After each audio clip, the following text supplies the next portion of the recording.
Hello everyone. आज हम लोग देखेंगे जो माइक्रोस्पोरिडियोसिस डिजीज होता है वो मतलब कैसे होता है वर्म में हमारा जो होता है आपका सिल्क वर्म में कैसे माइक्रोस्पोरिडियोसिस डिजीज होता है हम वो आज देखेंगे।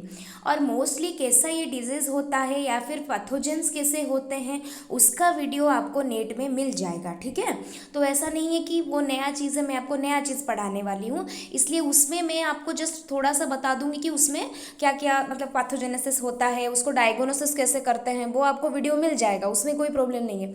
लेकिन जो क्वेश्चन आता है कि उसका इम्पैक्ट क्या होता है सिल्क इंडस्ट्री में, वो इम्पोर्टेंट हो जाता है क्योंकि उसका आंसर हमें नहीं मिलता है। ठीक है, इम्पैक्ट कैसे ये हिस्ट्रिकल पीरियड से इम्पैक्ट डाला है ये वाले डिजीज़ हमारे कंट्री के सिल्क इंडस्ट्री हो या फिर आपका एब्रॉड के सिल्क इंडस्ट्री हो, कुछ भी हो, कुछ कोई जगह की भी सिल्क इंडस्ट्री हो, ये कैसा इफेक्ट डाला है वो आज हम लोग देखेंगे। ठीक है, तो जो माइक्रोस्पोरिडियोसिस होता है आपको सबको पता है कि ये वीडियो आपके जो बीएससी के स्टूडेंट्स हैं, एमएससी के स्टूडेंट्स हैं सिल्क मतलब जूलॉजी के, उनके लिए सिल्क वर्म का, किसी को भी आपको सिल्क वर्म के बारे में जो ये डिजीज़ है पेब्राइन डिजीज़ है, दिस इज़ वेरी इंपॉर्टेंट। और पेब्राइन डिजीज इसको इसलिए बोला जाता है कि पेब्राइन का मतलब होता है पेपर लाइक स्पॉट्स। जो छोटे छोटे ब्लैक स्पॉट्स होते हैं वो माइक्रोस्पोरिडियोसिस के वजह से कॉज होते हैं, जिसका सबसे ज़्यादा कॉमन जो स्पेसिस होता है वो स्पेसिस आपका होता है आपका ये आपका जो नोजेमा बोम्बाइसिस होता है। लेकिन ऐसा नहीं है कि वही एक ही स्पेसिस करता है, वो कॉमन रहता है। ठीक है, और इससे मतलब कुछ कुछ ऐसे स्ट्रेन्स हैं हमारे कंट्री में या फिर कुछ कुछ ऐसे हैं मतलब सिल्क वर्म जो रेजिस्टेंट से, जो चाइनीज सिल्क वर्म से वो पूरा रेजिस्टेंट से यहाँ को इसके ये के लिए इसका जो मतलब माइक्रोस्पोरिडियोसिस है, और जो जापान के हैं वो इन बिटवीन रहते हैं, मतलब रेजिस्टेंस भी हैं और ससेप्टिबल भी हैं। लेकिन जो यूरोप के हैं मतलब जो फ्रांस इटली ये सब के, ये पूरे ससेप्टेबल हैं। और मैं आपको बता दूं बच्चों, जो हमारे कश्मीर का जो वेराइटी था, जो पहले मतलब in the time of your मतलब प्री इंडिपेंडेंस की बात करूं तो उसमें जो सिल्क का एक डिफरेंट वेराइटी मिलता था कश्मीर में, वो इंडस्ट्री को पूरा ख़त्म करने में इन लोगों का बहुत मतलब यही लोग ही मतलब यही जो नोजेमा बोम्बाइसिस है कि वही कीड़ा ही आपका उसको ख़त्म कर दिया, मतलब उसी के इम्पैक्ट से। तो आप खुद ही सोच सकते हैं इसका मतलब क्या इम्पैक्ट रहता होगा सेरिकल्चर के ऊपर। तो ऐसा हो जाता है कि आपका ट्रांस ओवरियन इन्फेक्शन होता है, जो कि कॉमन हमें बुक में भी मिल जाएगा कि ट्रांस ओवरियन इन्फेक्शन होता है। उसमें आपका ऐसा हो जाता है कि आपका जो एग होता है वो हैच नहीं करता है, ठीक से क्लम्प नहीं रहता है, क्लम्प में नहीं रहता है, लूजली क्लम्प्ड एग हो जाता है। एक एक जगह में एक एक बहुत ज़्यादा एग होगा, एक एक जगह में यूनिफॉर्मली डिस्ट्रीब्यूटेड एग नहीं रहता है। उसके साथ आपका ये होता है कि मान लीजिए एग से लार्वा बन भी जाए हाथ होके, तो जो सेकेंड और थर्ड इंस्टर लार्वा है उसमें भी मतलब आपको रिमकिल्ड सेप्स दिखाई पड़ेंगे।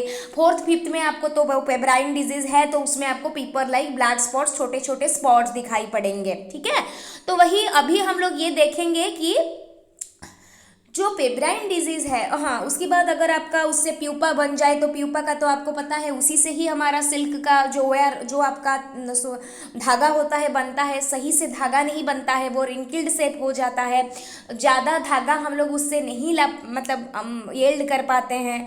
उसके बाद लार्वा का तो मतलब ये तो कुकुन का हो गया।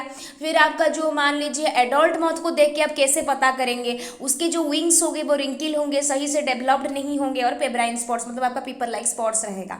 ठीक है, तो हम अब इस चीज़ का हिस्ट्री ऑफ डिजीज देखेंगे।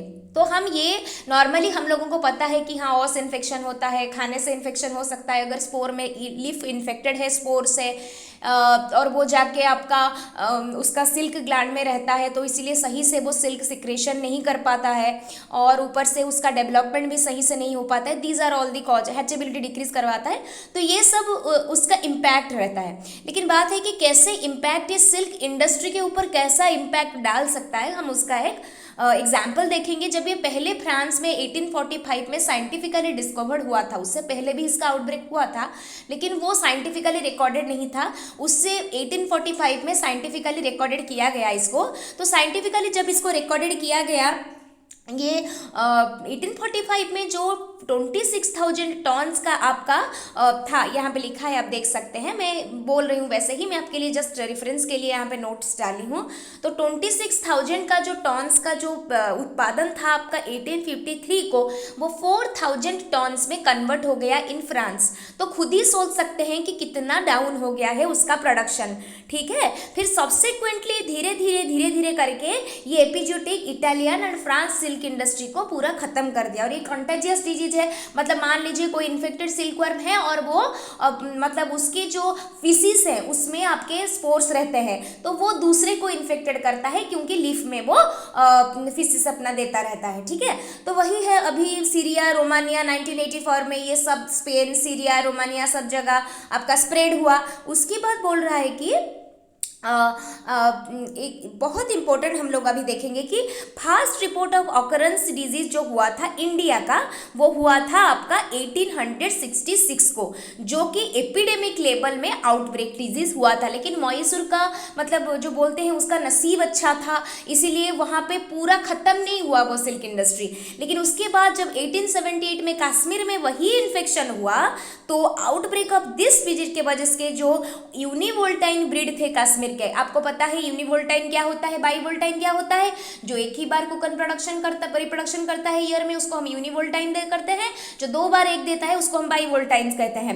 तो जो यूनिवोल्टाइन कश्मीर रेस था, बहुत सुंदर रेस था, मतलब that is very good and very productive and also very मतलब बहुत स्मूथ और बहुत ब्यूटीफुल सिल्क उससे मिलता था। वो रेस को खत्म करने में 131 ईयर के बैक के बाद मैं बोल रही हूँ, खत्म करने में इसका मतलब सबसे ज़्यादा योगदान इसी का ही है। तो खुद ही सोच सकते हैं कि इसका 26,000 से 4,500 तक ले आता है ये फ्रांस में, और फिर कश्मीर का एक रेस को ही ये खत्म कर देता है 1878 के टाइम में, ठीक है। लेकिन ब्रिटिश उस टाइम ब्रिटिश थे कंट्री में, तो वो लोग क्या किए थे, वो लोग कुछ जो यहाँ के रेसेस थे उनको वहाँ पे ट्रांसफर कर दी थी उनके कंट्री में। तो अभी अगर हम कश्मीर यूनिवोल्टाइन ब्रीड को ढूंढेंगे तो हमें यूरोप में ब्रिटिश के जगह मतलब आपको यूके में मिलेगा, या फिर वही यूरोप में कहीं पे मिलेगा, ठीक है, वही जगह पे अभी वो लोग हैं। तो वही बोल रहा है कि however in this absence of any research backup और साइंटिफिक मैनेजमेंट, उतने टाइम में कोई साइंटिफिक मैनेजमेंट और रिसर्च बैकअप नहीं था, इसीलिए Kashmir could not maintain this race and though some blood of the race might be available in the Europe country, क्योंकि British की कंट्री वाले ले गए होंगे, ठीक है। उसके बाद there after the disease appeared during the 1925, sorry थोड़ा वो नेट के वजह से एडवर्टाइजमेंट आता रहता है, सॉरी वेरी सॉरी। हाँ देखिए, तो डिजीज एपिडेमिक्स वेयर क्या है कि जो डिजीज एपिडेमिक्स है वो ऑब्जर्व होता है 1991 to 1992 in the southern part of the country में, ठीक है। मतलब जो आपका जब तक मतलब हमारा साइंटिफिक डेवलपमेंट आ गया था तब तक का बात है ये, 1991 से 1992 सदर्न पार्ट में ये आपका दिखाई पड़ता है, ठीक है। इंसिडेंस ऑफ डिजीज उसका बढ़ता जाता है धीरे धीरे कंट्री में। पेब्राइन इंसिडेंस ऑल्सो कॉज ए कॉन्सिडरेबल सिल्क 1997 से 1999 में उत्तर प्रदेश में करता है, 50% करता है 1983 में, फिर और डिक्लाइन कर देता है, पीक हो जाता है। फिर जो लॉस होता है ना इंडिया को 1991 से 1992 के अंदर, वो 200 करोड़ का लॉस होता है इंडियन सिल्क इंडस्ट्री को। तो ये जो सिल्क इंडस्ट्री के ऊपर इम्पैक्ट रहता है, तो उसमें आपको तो ये जो इकोनॉमिकल लॉसेस हुए थे वो तो आपको लिखना ही पड़ेगा।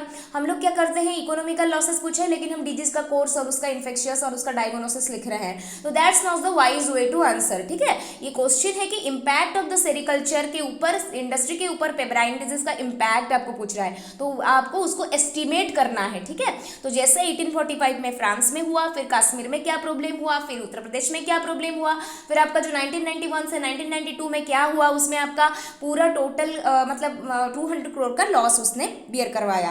तो अर्लीस्ट रिसर्च जो पेब्राइन का हुआ वो धीरे धीरे स्टार्ट हुआ। Disease causing micro organism was observe fast in the haemolymph of A silkworm. This is a objective question, an objective question.